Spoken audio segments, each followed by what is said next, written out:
Assalamualaikum warahmatullahi wabarakatuh. Izinkan saya untuk memperkenalkan diri.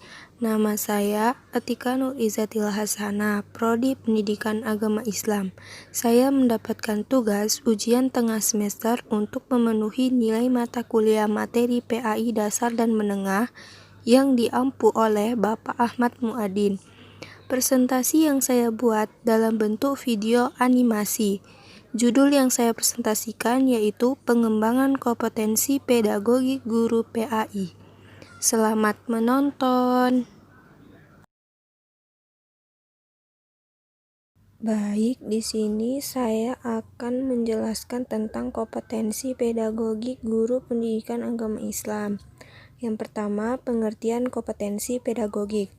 Dalam Standar Nasional Pendidikan Pasal 28 Ayat 3 dikemukakan bahwa kompetensi pedagogik adalah kemampuan mengelola pembelajaran peserta didik yang meliputi pemahaman terhadap peserta didik, pelaksanaan pembelajaran, evaluasi hasil belajar, dan pengembangan peserta didik untuk mengaktualisasikan berbagai potensi yang dimilikinya. Kemudian kompetensi pedagogik seperangkat kemampuan dan keterampilan yang berkaitan dengan interaksi belajar mengajar antara guru dan siswa dalam kelas. Kompetensi pedagogik meliputi kemampuan guru dalam menjelaskan materi, melaksanakan metode pembelajaran, memberikan pertanyaan, menjawab pertanyaan, mengelola kelas, dan melakukan evaluasi. Kemudian saya akan menjelaskan aspek-aspek kompetensi pedagogik. Pemahaman terhadap peserta didik merupakan salah satu kompetensi pedagogik yang harus dimiliki guru. Terdapat 4 hal yang harus dipahami guru dari peserta didiknya, yaitu tingkat kecerdasan, kreativitas, dan perkembangan kognitif. Yang pertama itu ada tingkat kecerdasan. Yang dimaksud yaitu kemampuan berpikir anak didik yang dimana bertambahnya umur seorang anak, terdapat perbedaan tingkat kestabilan berpikir. Di bawah usia 5 tahun, kemampuan berpikir anak belum stabil. Kestabilan terjadi setelah anak berusia lebih dari 5 tahun.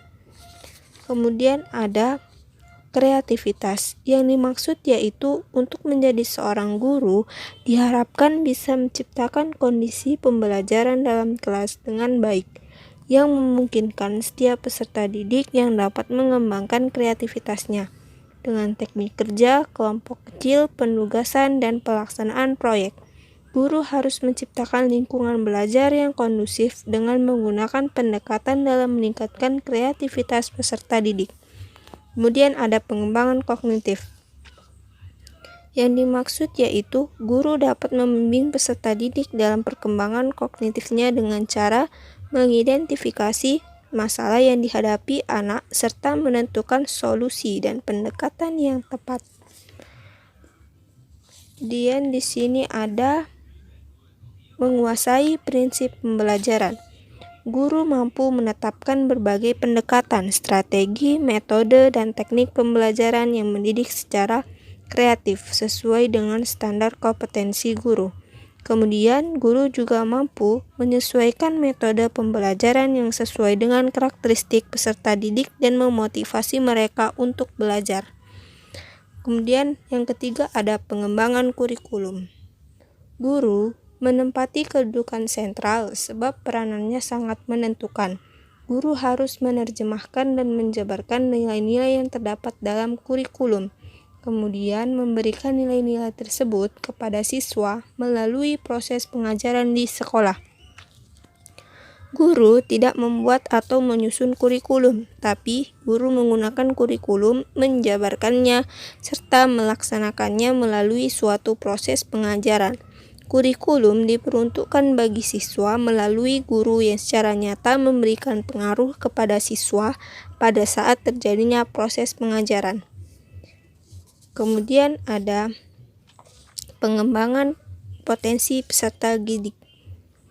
Yang guru mampu menganalisis potensi pembelajaran setiap peserta didik dan mengidentifikasi pengembangan potensi peserta didik melalui program pembelajaran yang mendukung siswa mengaktualisasikan potensi akademik, kepribadian, dan kreativitasnya sampai ada bukti jelas bahwa peserta didik mengaktualisasikan potensi mereka. Kemudian yang kelima ada komunikasi dengan peserta didik.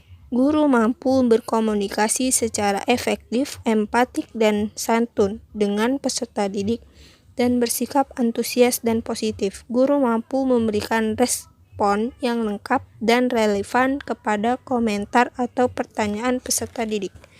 Kemudian ada penilaian dan evaluasi. Guru mampu menyelenggarakan penilaian, proses, dan hasil belajar secara berkesinambungan. Guru melakukan evaluasi atas efektivitas proses dan hasil belajar dan menggunakan informasi hasil penilaian dan evaluasi untuk merancang program remedial dan pengayaan. Dan guru mampu menggunakan hasil analisis penilaian dalam proses pembelajarannya. Kemudian ada cara meningkatkan kompetensi pedagogik. Yang pertama itu ada mengikuti kegiatan organisasi. Mengikuti kegiatan organisasi contohnya seperti musyawarah guru mata pelajaran atau yang disingkat dengan MGMP yang bertujuan untuk meningkatkan mutu dan kualitas guru dan menyatukan kekurangan fungsi pendidikan serta pemecahannya. Selain itu, untuk mendorong guru melakukan tugas dengan baik sehingga mampu membawa ke arah peningkatan kompetensinya.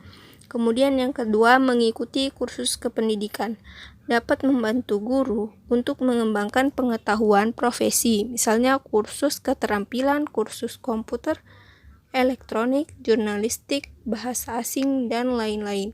Kemudian ada mengadakan penataran guru. Penataran dilakukan untuk meningkatkan kemampuan guru dalam melaksanakan proses belajar mengajar dan menambah ide-ide baru yang didapatkan di penataran tersebut. Kemudian yang keempat ada memberikan penghargaan. Penghargaan sangat penting untuk meningkatkan produktivitas kerja dan untuk mengurangi kegiatan yang kurang produktif. Kemampuan guru untuk mengelola pembelajaran. Dalam melakukan pengajaran kepada peserta didik, haruslah mempunyai kemampuan mengelola pembelajaran, antara lain sebagai berikut. 1. Perencanaan. Menyangkut penetapan tujuan dan kompetensi, serta memperkirakan cara pencapaiannya. Perencanaan merupakan fungsi sentral dari manajemen pembelajaran dan harus berorientasi ke masa depan. Guru, sebagai manajer pembelajaran, harus mampu mengambil keputusan yang tepat untuk mengelola berbagai sumber. Yang kedua, pelaksanaan. Proses yang memberikan kepastian bahwa proses belajar mengajar telah memiliki sumber daya manusia dan sarana prasarana yang diperlukan, sehingga dapat membentuk kompetensi dan mencapai tujuan yang diinginkan. Yang ketiga, pengendalian atau evaluasi, bertujuan untuk menjamin kinerja yang dicapai sesuai dengan rencana atau tujuan yang telah ditetapkan. Guru diharapkan membimbing dan mengarahkan pengembangan kurikulum dan pembelajaran secara efektif, serta memerlukan pengawasan dalam pelaksanaannya. Sangat penting bagi seorang guru harus bisa dan memiliki kemampuan dalam mengelola pembelajaran, agar proses pelaksanaan pembelajaran bisa berjalan lancar dan menarik minat peserta didik dalam kegiatan belajar mengajar.